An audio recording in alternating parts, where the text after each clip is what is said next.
Hey everyone, this is Kevin from thechesswebsite.com, and today we're going to be going over a pretty cool gambit called the Urusov Gambit. Derives from the bishop opening, so pawn to e4, pawn e5, and then bishop to c4. And I like this because a lot of players as black, they don't know how to respawn. And after knight to f6, instead of playing your common knight to f3, knight to c3, white's going to go with Urusov Gambit, and that's pawn to d4. Now, as far as theoretical gambits go, I do recognize this is probably not as sound as the Queen's Gambit and some of the other more popular ones. Even King's Gambit, I prefer to this. But I still think a lot of players as black, they're just not prepared to how to really defend against this correctly, and white has some really aggressive moves. So that's what we're going to be going over today. Black kind of has a few options he could take with his pawn here on d4, the main line. He could also take with his knight here on e4, much worse, but he could actually do that. So we're going to first start off with he does take here on e4. Since this is a mistake, I want to make sure everyone's aware of how to make sure that you can take advantage of your mistakes from your opponent. Always going to be taking the pawn here on e5. This opens up the door for the queen to get involved into the board. You do have a very central pawn here on e5 that can kind of take some of the squares away for your opponent as they try to even move their knight back here to d6 or f6. So just really aggressive square. Also opens up the door for the queen to come up here to d5, start to attack this f7 square. Can always have a sacrifice here on f7 with the bishop. That's kind of why you're playing the bishop here to c4 in the first place. So from here, if black continues to play bad moves, which you're not always going to see bad moves, but you could see it sometimes. Knight to c6, very bad move. In this particular case, you would just play pawn or bishop takes here on f7. After the king comes down, takes on f7, then queen up here to d5. And then after the king moves, the queen's going to come back here, take that material on e4. Now all of a sudden, hey, white's looking pretty good. He got that material back. Oh, and by the way, this king can no longer castle. So this is going to be a very, very good game from whites. Now, if we change it up a little bit and said, okay, instead of that knight coming here to c6, let's say you tried to play, pawn to d6. Okay, queen up here to d5, attacking both the knight here on e4, also attacking checkmate up here on f7. Really, the only good move for black here, if he doesn't play this, it should be pretty intuitive as far as where to go. But just bring the knight back here to g5. It's no longer being attacked, and also protecting the pawn here on f7. Pawn's just going to take on d6, and then really you're going to have to play knight over here to e6, because bishop to d6, bishop up here g5.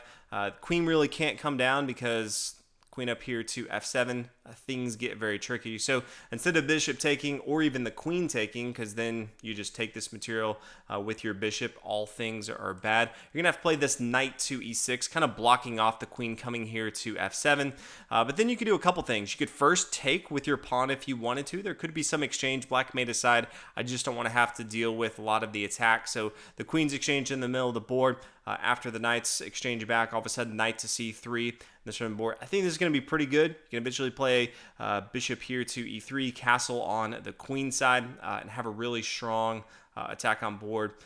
So I think this is going to be good. But if you don't want to start to exchange off your queens on board, you could play a little bit differently. After the knight up here to e6, another move you could play is knight to c3. That just says, okay, this is fine. I like the board state right here. I have center control of the board. I'm not really looking to exchange a lot of material off. Instead, I'll just continue to develop my pieces. Things are going to be good.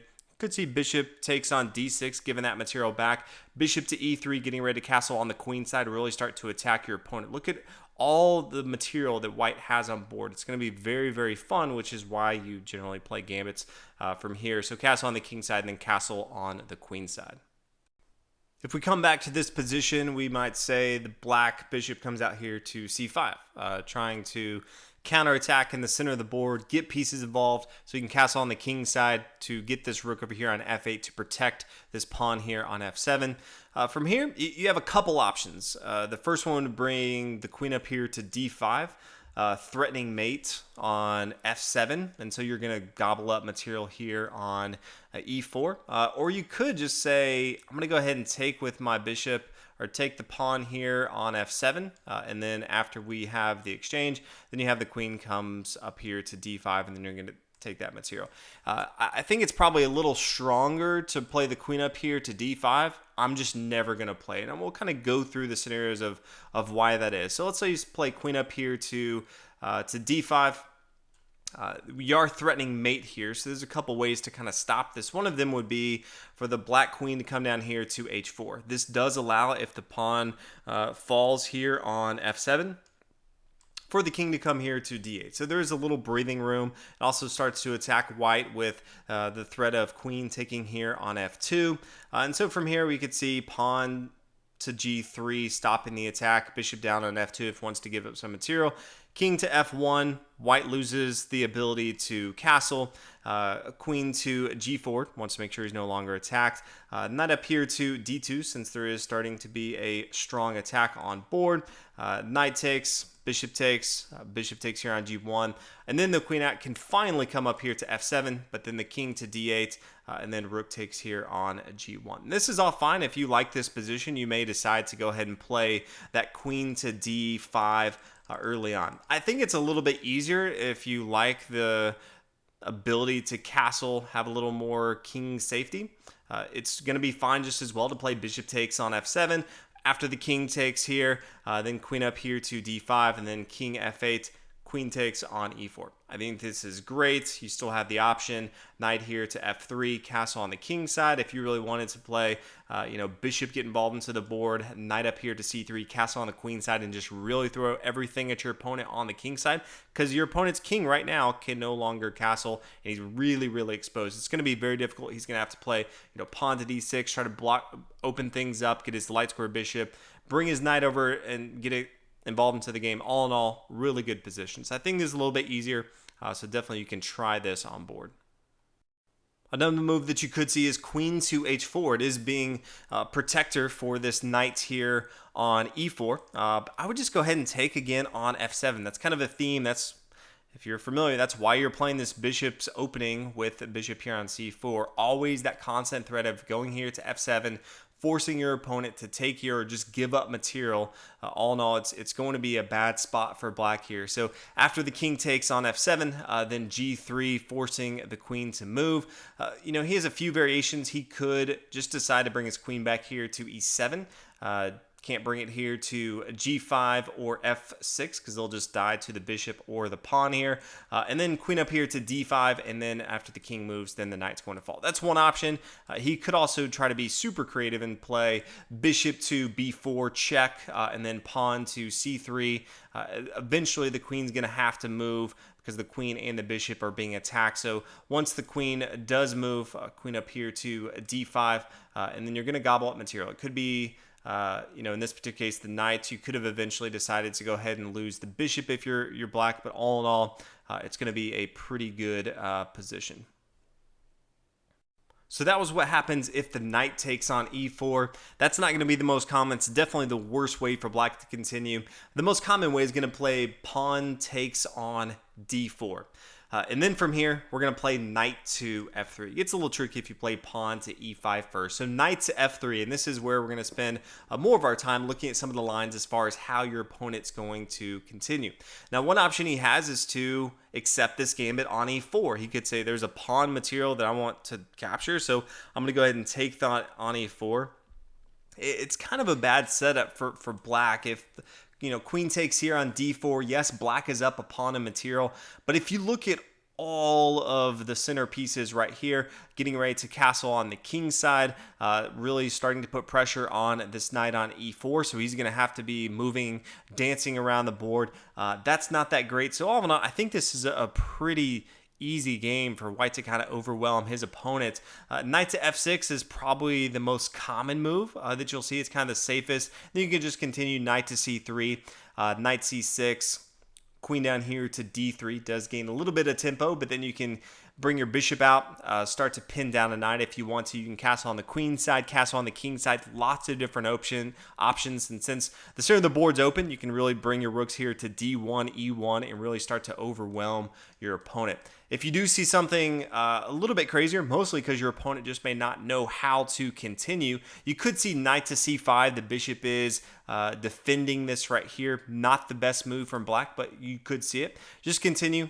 castle on the king side. Now knight to c6, same kind of thing, but you could have an in-between move right now. Rook to e1, check. You could see knight back here to e6. Then the queen falls back to a d3, getting ready to get the bishop involved into the game. Knight to c3. Very easy to continue. It's going to be tough for white to kind of mess this up on board. One of the things that you'll see pretty frequently is knight to c6. It develops a minor piece from your opponent, gets involved into the center of the board, protecting this pawn here on d4, which is under attack from this queen. So I see this more often than not. And from here, you're going to continue with pawn to e5. And this is a pseudo variation of the Scotch Gambit. Not all the knights are involved into the game as much. But if you watch the Scotch Gambit video I created, you'll see this is one of the lines that I cover towards the end of that video, so definitely check that out if you haven't seen it. From here, there's 3 lines that you'll see. One of them is knight to g4. It's no longer being attacked, and all of a sudden there's 2 knights attacking this pawn right here. It doesn't matter if you play g4 or e4. We'll kind of go over those. First thing you're going to do is castle on the king side, because it actually is still protected. Even though you have 1 knight here on f3, it's still being protected by even this rook here on f1, meaning that if the knight takes on e5, you have the knight capture. After the knight takes, rook here to e1, pinning down this knight. If he tries to defend that with maybe pawn to d6, then all of a sudden pawn to f4, and the knight's forced to move, or forced to fall because he can't move. He is being pinned down. So that's how you approach it if they played that knight to g4. If instead they played knight to e4, which is fine, then you're just going to castle on the king side as well. They could play bishop here to e7. That's fine. Just continue. You still have this pawn on e5. In that particular case, he hasn't even tried to capture that. So you still have the center goodness that you were going for. You can even play pawn to c3, recapture with your knight. Some people like to give up an extra pawn so they have nothing to worry about as far as their opponent's pawns in the center of the board. Definitely a strategy I like to employ myself. The last variation you may see in this position is pawn down here to d5, trying to break up the center of the board and says, hey, if you're going to attack my knight, I'm going to go and attack your bishop. It's not worth losing the bishop in this spot, so go ahead and just play bishop here to b5, and then knight down here to e5, probably the best continuation, since the pawn here on d5 is a great little outpost for this knight on e4, where before we could kind of kick it around. There was no defense for that knight. Knight takes on d4, bishop down to c5 does need his king to have kingside safety, so allowing for the bishop to come out, attack the center of the board, castle on the king side is exactly what black wants to do. Castle on the king side. And then from here, it's going to be a pretty solid game, which we could see. He doesn't have to play that bishop to c5. He could play bishop to d7, and then we just could see some exchanges off board. Bishop takes on c6. We could see the pawn recapture here on c6. And then, castle on the king side if we want to. And this is going to be, pretty solid. There's double pawns here on the c file. You always have this pawn you can start to attack back here on c7 since you have the dark square bishop. So this is going to be fine for white. So just keep this in mind if they do play that d5. You're still going to have a pretty good game. The last line that you could see from black is bishop to b4 check. Very easy response. Pawn here to c3. They're usually just going to take with their pawn on c3. And then you have 2 options. You can take with your pawn. You're going to castle. If you're playing the Urusov Gambit, which means you're playing Gambit, you want to be super aggressive. You're going to have to castle on the king side. I think it's odd to do anything else because you kind of want your opponent to play this pawn takes on b2, bishop recaptures on b2, sort of that Danish Gambit where I have all my bishops lining up on your king side. You don't have a lot of defense over here. Just try to overwhelm your opponent. I definitely think that's worth giving up a pawn for.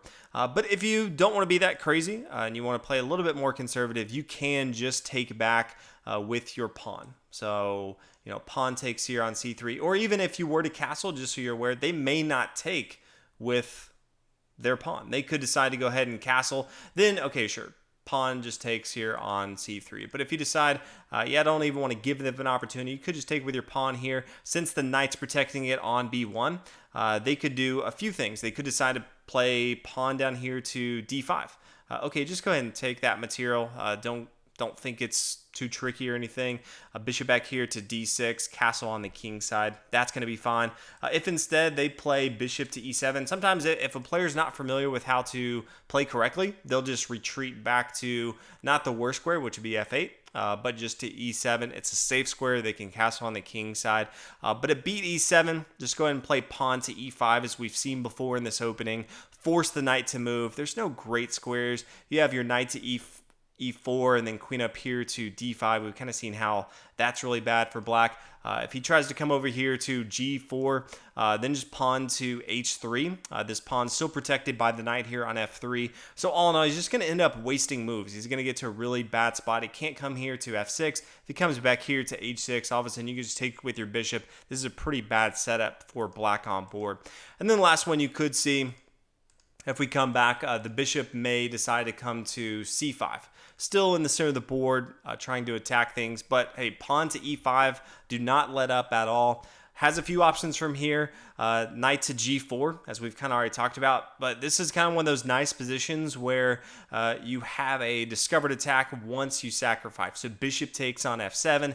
After the king takes, then you have the ability to just go ahead and play knight to g5. The bishop is protecting this knight, and you have a discovered attack on the knight here on g4. So that's going to be extremely good. If instead they decide, okay, you're attacking my knight right here, I'm going to go ahead and play pawn to d5, attack your bishop. Okay, well, let's go ahead and exchange. I think this is completely fine. Let's go ahead and exchange off queens. You can no longer castle. It's not as needed if the queens are off the board, but pawn takes on g7, a rook here to g8, and then a bishop here to h6. All in all, I think this is a pretty good spot for white. So that is an introduction to the Urusov Gambit and a lot of the lines that you could see. So hopefully you enjoy that, especially if you like the pawn to e4, getting into the bishop's game. Bishop to c4, always an aggressive line. So check it out, test it out, see what you guys think. If you have any other video requests, I got a lot of requests for this video specifically, feel free to email me, thechesswebsite@gmail.com. I'll make sure I add that to the queue and get that video created. But thanks everyone for watching. I'll see you in the next video.